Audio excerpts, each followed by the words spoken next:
daawadayaal kulanti wanaagsan kuna soo dhawaada mar kale iyo barnaamijkeena arrimaha siyaasadda ogaal miidiana kusoo qaadano dabcan wararkii weliba warbixinadii ugu dambeeyey caalamka daawadayaal taariikhdu maanta waa 1 bisha December 2018 qodobadana maanta qaybta koowaad daawadayaal gabi ahaanba waxaanu kusoo qaadan doonaa kuna falanqeyn doonaa shirka ka socda dalka Argentina ee G20 ee ka qaybgalaya in ka badan 19 madax oo ka kala socota dalalka caalamka.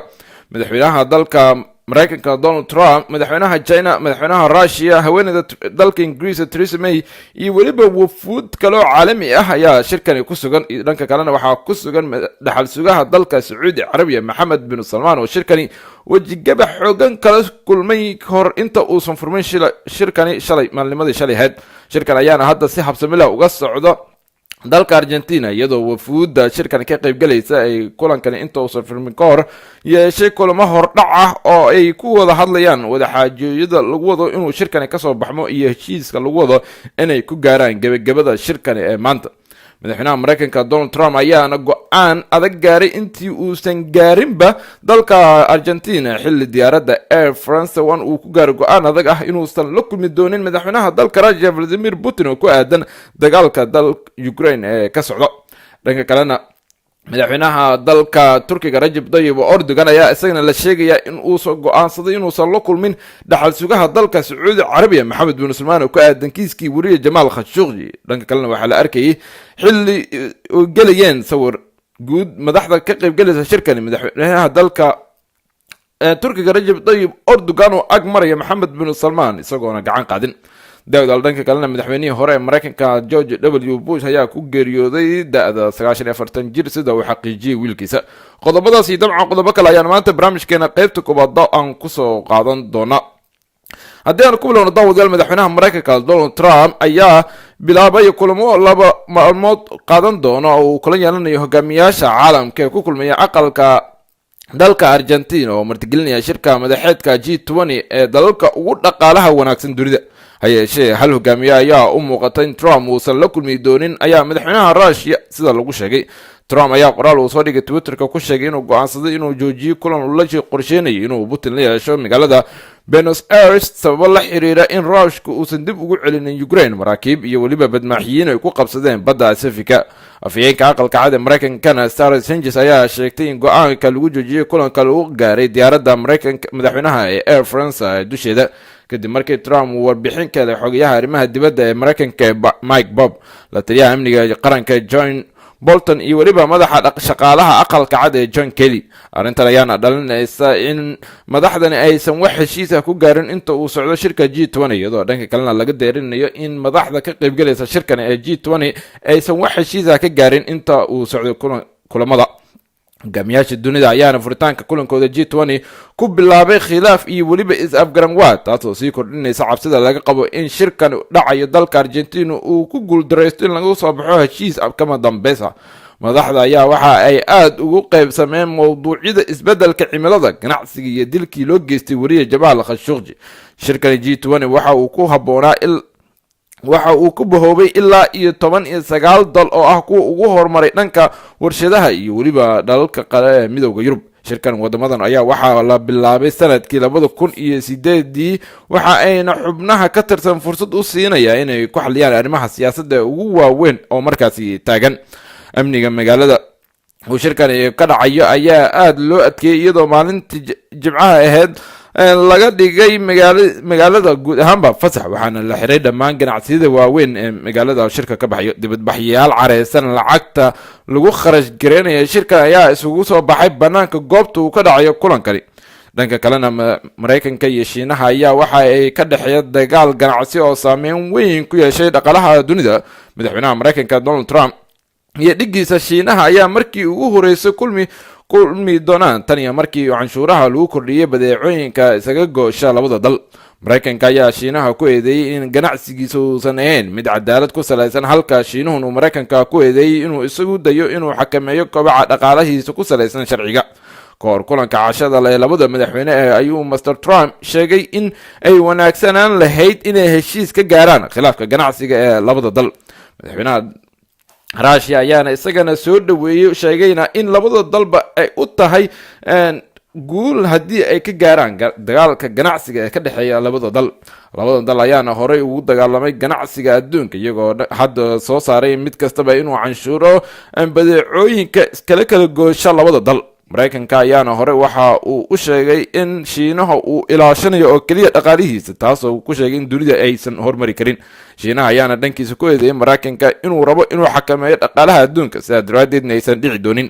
labadan ayaana waxaana isha inta badan lagu hayaa heshiiska hordhaca ah ee ku gaari doonaan shirkan G20 ee hadda ka soconaya Argentina, iyadoo dadka qafaalooda siyaasadda bariga dhexe iyo weliba tan maraykankana ay aad ugu dhaliilayaan madaxweynaha dalka maraykanka Mr. Trump in aysan daacad ka ahayn heshiiska ganacsiga ee uu kula jiro dalka Russia ayaana inta badan waxay badeecooyinkeeda soo saarka u suuq geysaa dalka Maraykanka, halka Maraykankana qaar ka mid ah warshadaheeda wax soo saarka ay ku yaalaan gudaha dalka China.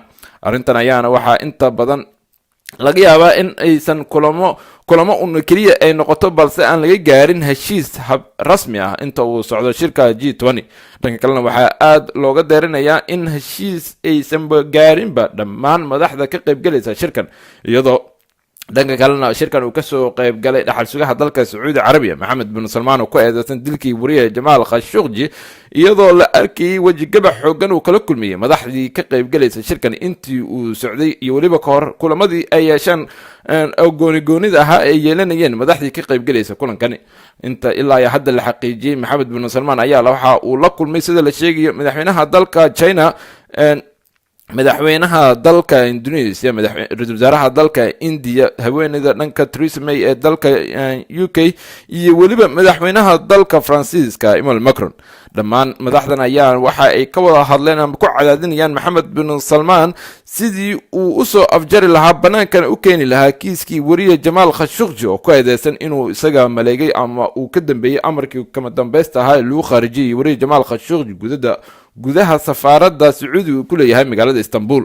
ilaa hadda Maxamed bin Salmaan lama kulmin madaxweynaha dalka Maraykanka, madaxweynaha dalka Turkiga Recep Tayyip Erdogan, haweeneyda dalka Germany Emmanuel Macron iyo weliba madaxda qaar ee dunida ee shirkan ka qaybgalaysa.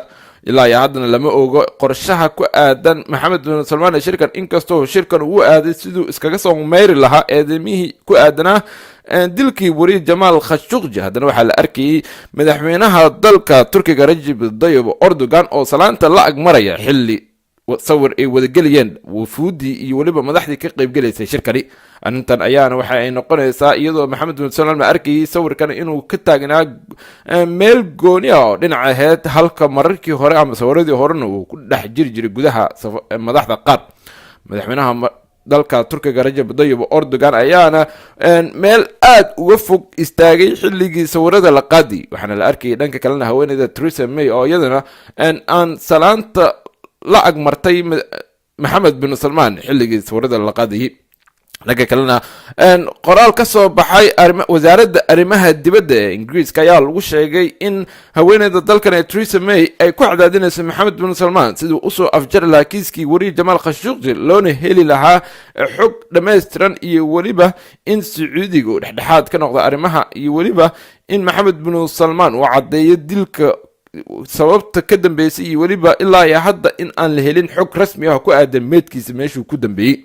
arrimahaas oo dhan ayaana lagu cadaadinayaa, inkastoo la arkayay Maxamed bin Salmaan oo aad u gacan qaadaya madaxweynaha dalka Russia Vladimir Putin oo aad uga faraxsan qaabka iyo weliba marxabeynta isku qabeen. haddana waxaa la sheegayaa inaysan tani u noqon karin oo keliya mid soo afjarta kiiskii wariye Jamaal Khashoggi, balse waxaa u noqon kartaa in cadaadis xoogan iyo weliba madaxweynaha Maraykanka Donald Trump uu ka masiro in uu la kulmay Maxamed bin Salmaan madaxweynaha dalka Russia Vladimir Putin.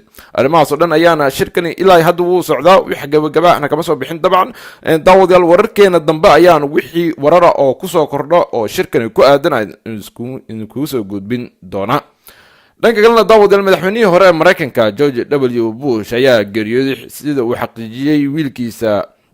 George W. Bush ayaana 94 jir ah ayaa noqday madaxweynihii 41aad ee Maraykanka sanadihii 1980 iyo 1993, sidoo kale laba jeer madaxweyne ku xigeen uu ahaa Donald Reagan. bishii abriil ee sanadkan ayaa la dhigay isbitaal toddobaad kadib markii ay geeriyootay xaaskiisii Barbara. inta uu talada hayay waxaa lagu xasuustaa inuu hormuud u ahaa dagaalkii Ciraaq ee lagu qaaday markii ay ku duushay Kuwait, taasoo sabab u ahayd in dagaalka Ciraaq ay kasoo baxaan Kuwait. waxa uu ku guuldareystay in markii labaad dib loo soo doortay, waxa uu ka guuldaraystay sanadkii 1993 doorashadii xilligiisii labaad ee madaxweynihii hore ee Mareykanka Bill Clinton oo ka socotay xisbiga dimuqraadiga. hase ahaatee wiilkiisa George W. Bush ayaa ka noqday Mareykanka madaxweyne isagoo bedelay madaxweynihii aabihiisii xilkii kaga guuleystay Bill Clinton oo 8 sano xilkaasi hayay. George W. Bush waxa uu siyaasadda ku soo biiray 1964 waxa uuna ka mid ahaa dadkii ugu caansanaa xisbiga Republicanka. isagoo 40 jir ah ayuuna noqday maalqabeenkii ugu weynaa dalka Mareykanka, waxaana aad loogu xasuustaa lacagihii xad-dhaafka ahayd uu ku bixin jiray doorashooyinkii iyo weliba inuu ku guuleysto oo keliya hal mar inuu noqdo madaxweynaha Mareykanka. daawadayaal intaas ayaanu kusoo gabagabaynaynaa qaybtii koowaad ee barnaamijkeena arrimaha siyaasadda ogaal media. tan iyo Brito sidaas iyo nabadgelyo.